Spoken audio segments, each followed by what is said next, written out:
Hai semuanya, ketemu lagi bareng Mihu di sini. Oh iya, kali ini Mihu akan membawakan alur cerita dari film Donghua yang berjudul Battle Through the Heaven. Mihu mengingatkan sekali lagi ya bahwa konten ini full spoiler. Melanjutkan dari kisah sebelumnya. Sebelumnya setelah selesai mempelajari teknik pedang klannya di gerbang pertarungan, pada saat yang sama Xiaoyan merasa teknik ini tidak sempurna. Ternyata sisa jiwa Ye Chuan mengakuinya dan Ye Chuan juga mengajak Xiaoyan mengunjungi klannya. Saat keluar dari gua, Xiaoyan menemukan ada bekas pertarungan. Dan tidak jauh dari tempatnya ada seseorang yang meminta tolong dan sosok itu adalah si Xiao. Dia dikejar oleh kelompok klan Yang Hua yang dipimpin oleh Hong Suang. Di saat momen yang krusial, Jin Dongming tiba-tiba mengambil tindakan dan menyelamatkan si Xiao. Dia adalah orang yang cerdas dan tahu mengapa harus melakukannya. Meski Xiaoyan tidak berbicara, tetapi jika dia hanya melihat si Xiao dibunuh sekarang ini, maka dia bisa dianggap lebih murah hati daripada orang di depannya. Saat ini Jin Dongming memegang pedang panjang dan kekuatan keabadian melonjak ke seluruh tubuhnya. Dia memblokir serangan Hong Suan dengan satu serangan pedangnya. Saudaraku, apakah kau ingin bermusuhan dengan klan Yang Hua kami? Bukankah kau tidak mengenal orang ini? Ucap Hong Suan berkata dengan dingin. Kemudian dia mengambil kembali trisulanya lalu matanya menyapu beberapa orang di belakang Jin Dongming. Dia segera menyadari bahwa ada 3 langkah keenam di sini dan Hong Suang sangat tertegun sejenak. Jika pertarungan benar-benar terjadi, maka tidak ada yang tahu siapa yang akan kalah dan siapa yang akan menang. Namun Hong Suan tidaklah bodoh. Secara intuisi, dia menyadari bahwa orang-orang yang ada di depannya bukanlah orang-orang yang lemah. Dan dia akan mengalami kerugian jika memprovokasi mereka. Jika kau tidak memberikan orang ini kepada kami, maka setiap orang akan menempuh jalannya masing-masing. Ucap Hong Suan berkata dengan dingin. Dia sebenarnya menyadari bahwa kekuatan orang-orang yang ada di depannya cukup kuat. Namun dia masih tidak mau menyerah.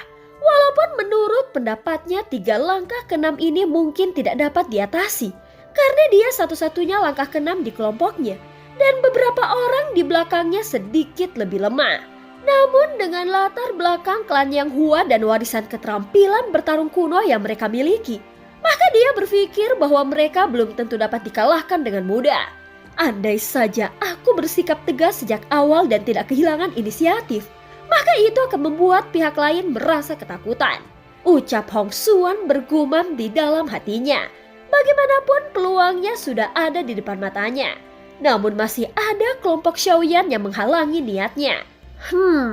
Meskipun aku tidak tahu permasalahan kalian yang sebenarnya, namun kami juga menginginkan nyawa orang ini. Ucap Xiaoyan berkata dari kejauhan dengan tidak tergesa-gesa. Hong Suan langsung mengeringit saat mendengar kata-kata ini, dan wajahnya langsung menjadi gelap. Dia tidak menyangka bahwa mereka semua yang berada di sini untuk mencari peruntungan. Nyawa orang ini tidak ada artinya. Jika kau mau membunuhnya sekarang, maka ini akan menyelamatkan tangan kami dari darah kotornya. Ucap Hong Suan berkata dengan dingin. Terdengar jelas rasa sinis dalam kata-katanya.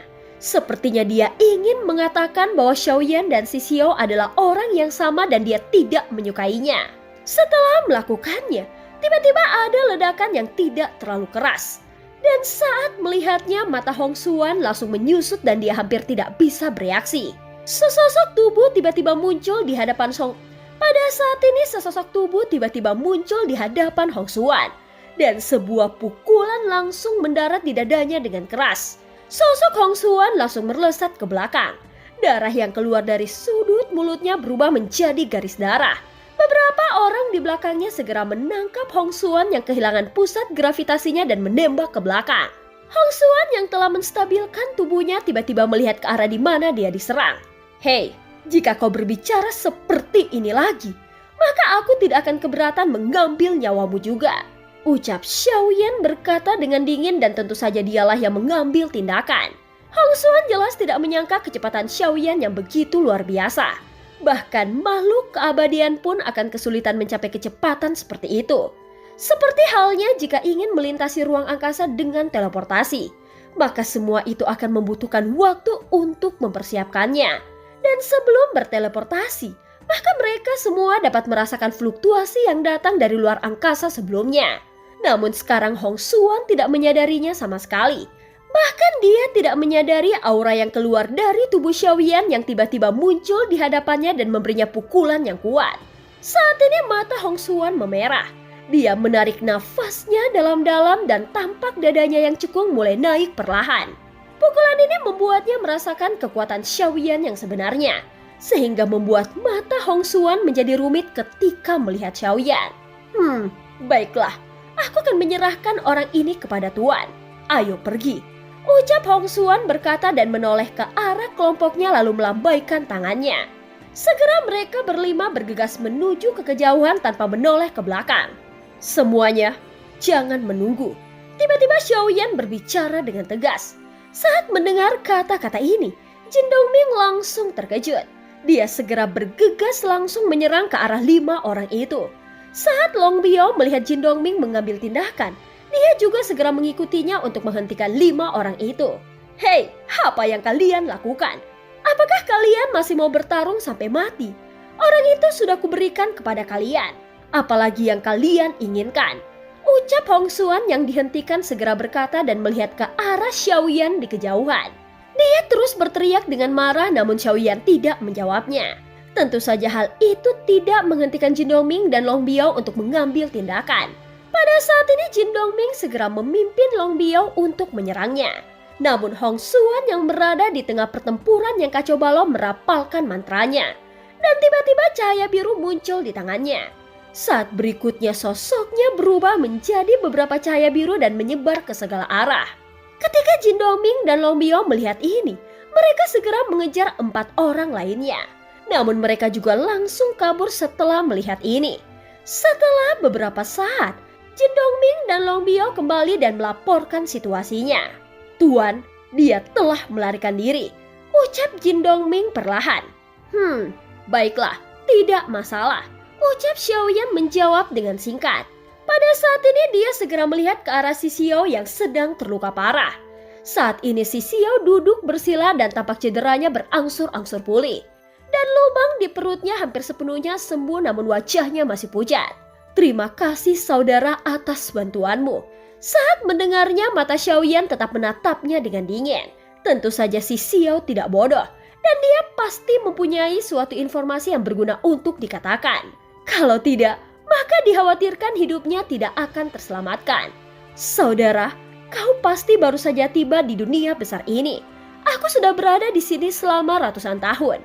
Dan aku telah mengetahui semua kondisi 6 istana di sini. Ucap si Xiao berkata dengan tergesa-gesa. Ratusan tahun? Kau telah berada di sini selama itu? Ucap Xiaoyan tidak menunggu si Xiao melanjutkan kata-katanya. Dan hanya menatapnya dengan penuh keraguan. Iya, aku telah berada di sini selama ratusan tahun. Ucap si Xiao buru-buru mengeluarkan tatanan kuno Dewa Abadi dan Iblis miliknya. Tatanan kuno Dewa Abadi dan Iblis ini hanya memiliki 1 segel emas.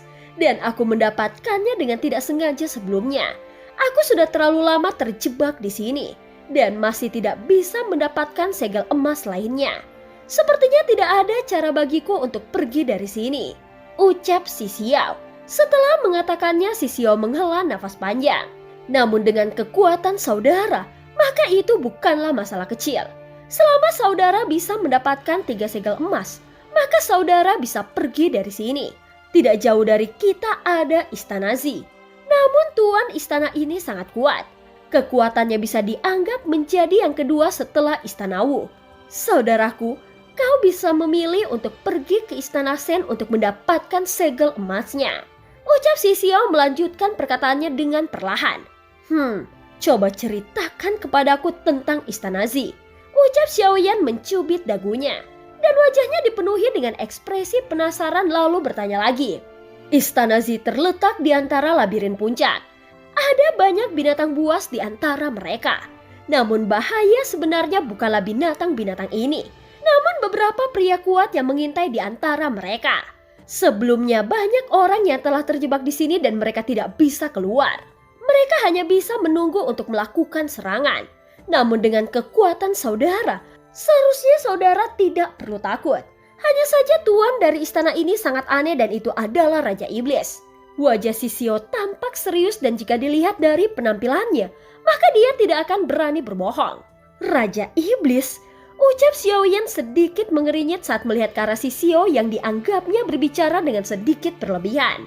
Saudaraku, pernahkah kau mendengar tentang master jahat yang bernama Shizun? Dia adalah Shizun yang sekuat penguasa dunia sensi. Kudengar Tuan Istana Zi adalah avatar dari Tuan Shizun yang dibawa pergi oleh klan Qimi. Dan kekuatan bertarungnya sangat kuat. Ucap Sisio berkata dengan serius.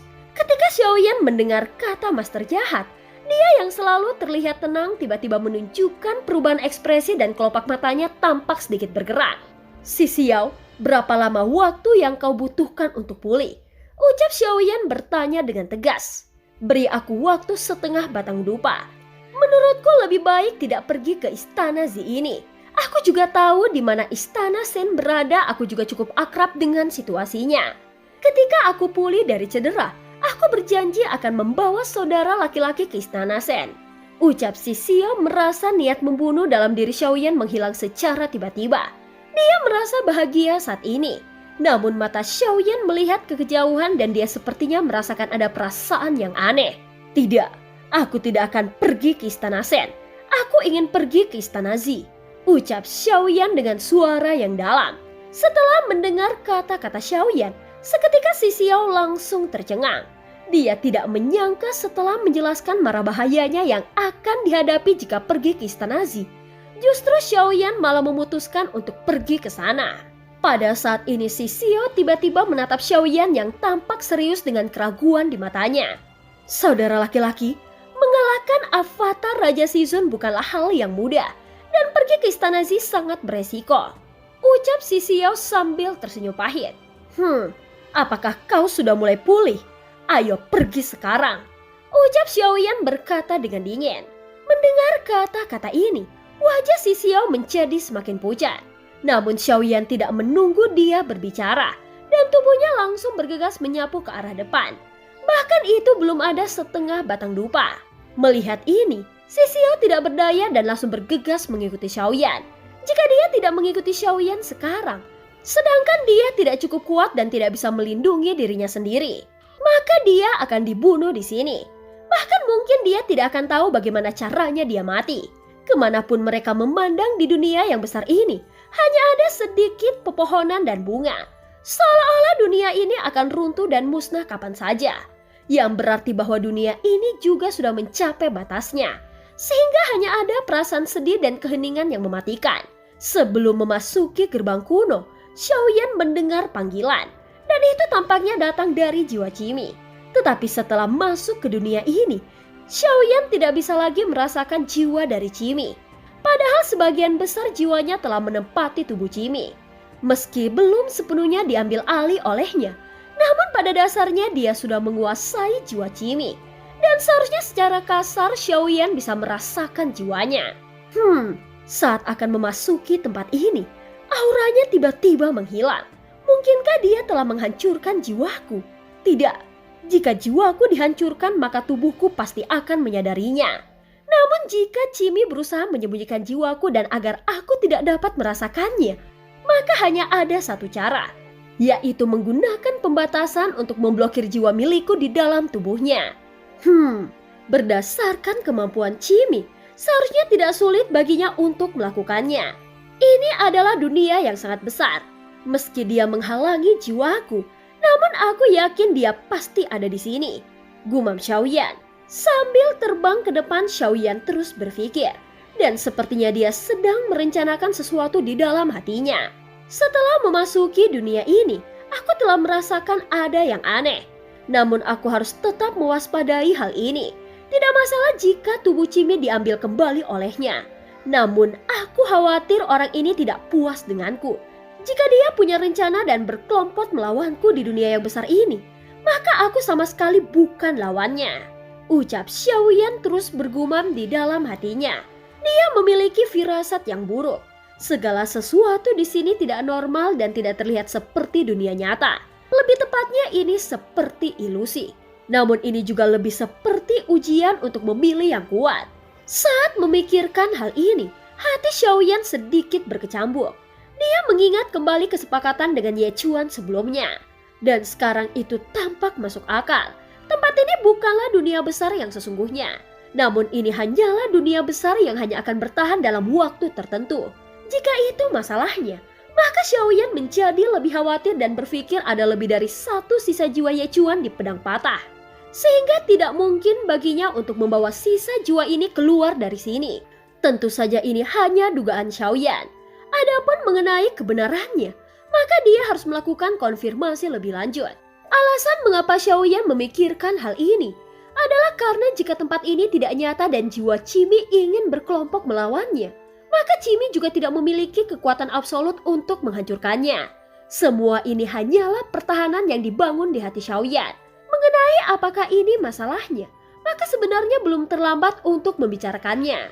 Dan satu-satunya orang yang perlu diwaspadai Xiaoyan di sini adalah Cimi. Adapun terkait istana Zi yang akan mereka tuju sekarang, dia cukup mendengarkan apa yang dikatakan oleh si Xiao. Namun hal itu membuat Xiaoyan semakin penasaran. Sebelumnya dia pernah menaklukkan jiwa Cimi bersama Shizun di tanah hukuman dewa. Sehingga dia dapat merasakan kekuatan Shizun dan memperoleh keterampilan merebut tubuhnya. Xiaoyan terus berpikir, apakah avatar Shizun ini memiliki berkah yang tidak dapat dibayangkan olehnya? Di dalam perjalanan ini, Xiaoyan terus memperhatikan banyak aura. Namun kebanyakan dari mereka tidak melakukan tindakan apapun. Saat ini Xiaoyan juga mengerti kenapa saat sedang di dalam pengasingan, namun semuanya berhasil dilenyapkan oleh Jin Dongming dan Long Biao. Xiaoyan sebelumnya juga mengatakan bahwa siapapun bisa datang ke sini dengan tatanan. Si Xiao sebelumnya juga mengatakan bahwa siapapun bisa datang ke sini dengan tatanan kuno Dewa Abadi dan Iblis. Tetapi tidak mudah untuk keluar. Saat membunuh Ye Chuan, Xiaoyan juga merasakan energi yang terkandung di dunia ini sangat tipis. Namun setelah berhasil membunuhnya, Xiaoyan merasakan kekuatan keabadian mengalir ke tubuhnya. Hal ini menjelaskan bahwa itulah aturannya di sini, sehingga memaksa orang-orang ini melakukan perjuangan secara terus-menerus. Adapun binatang buas purba itu juga mengandung energi. Hanya saja tidak ada pembunuhan yang terjadi sehingga orang-orang ini hanya bisa mengambil langkah putus asa. Sekarang Xiaoyan sudah berada di sini, namun dia tidak tahu berapa tahun yang akan dihabiskan di dalam dunia ini. Roh dari dunia kuno Dewa Abadi dan Iblis juga pintar. Dan dengan sedikit usahanya, maka akan banyak orang kuat dari dunia luar yang terjebak di dalamnya. Dengan strategi ini, maka akan meminimalkan kerusakan yang terjadi pada dunia kuno Dewa Abadi dan Iblis. Pada saat ini di sepanjang jalan, Xiaoyan terus menyelesaikan semua keraguan di dalam hatinya. Saat berikutnya setelah terbang dalam waktu tertentu, mereka melihat pegunungan di depan mereka. Pegunungan ini seperti memiliki penghalang sehingga menghentikan Xiaoyan dan yang lainnya. Meski di dunia besar ini bisa terbang, namun jaraknya terbatas. Oleh karena itu tidak mungkin terbang untuk memasuki pegunungan yang menculang tinggi ini. Sehingga mereka tidak punya pilihan selain hanya berjalan untuk bisa memasuki puncak gunung yang tidak berujung ini. Pada saat ini Xiaoyan melihat ke sekeliling. Selain pegunungan yang tinggi ini, ada juga lapisan kabut hitam yang menyelimutinya. Hanya dengan melihat saja sudah membuat orang merasa ngeri dan ketakutan. Sepertinya ini adalah satu-satunya istana dari ke-6 istana yang belum pernah kumasuki. Dan tidak banyak orang yang mau pergi ke sini. Hanya sedikit orang yang terpaksa dan tidak punya pilihan selain datang ke sini. Mereka melakukannya karena persaingan di istana lain sangat ketat. Mereka yang berkuasa, mereka akan berkelompok untuk memusnahkan tuan istana yang akan bangkit kembali. Tuan istana Zi ini juga sangat kuat dan sangat sulit untuk dihadapi. Kekuatannya hampir sama dengan dewa klan Yuan Shen yang ada di istana Wu. Ucap si Xiao berkata dengan penuh keraguan. Saat ini dia terus mengikuti Xiaoyan dan luka di perutnya juga telah pulih sepenuhnya. Adapun luka di bagian tubuh lainnya hampir tidak terlihat dan hanya darahnya yang tersisa. Saat Xiaoyan mendengar ini, matanya mulai bersinar lagi. Tetapi itu hanya melintas begitu saja, dia tampak tidak begitu menanggapi penjelasan si Xiao. Sebaliknya dia hanya melihat ke arah pegunungan. Apakah ada hal yang lain? Ucap Xiaoyan tiba-tiba bertanya. Saudaraku, Aku hanya mendengar di istana Zi ada kabut beracun yang mengandung banyak naga darah. Dikabarkan bahwa kabut beracun ini memiliki efek mengganggu kekuatan jiwa. Dan istana Zi sendiri tersembunyi di dalamnya dan sangat sulit untuk ditemukan. Jika menghirup kabut beracun dalam waktu yang lama dan tidak dapat menemukan istana, maka kabut beracun secara bertahap akan mengendalikan pikiran dan menjadi bonekanya. Saat Sisio mengatakannya, tampak ekspresi ketakutan di wajahnya. Kalian istirahat dulu sekarang.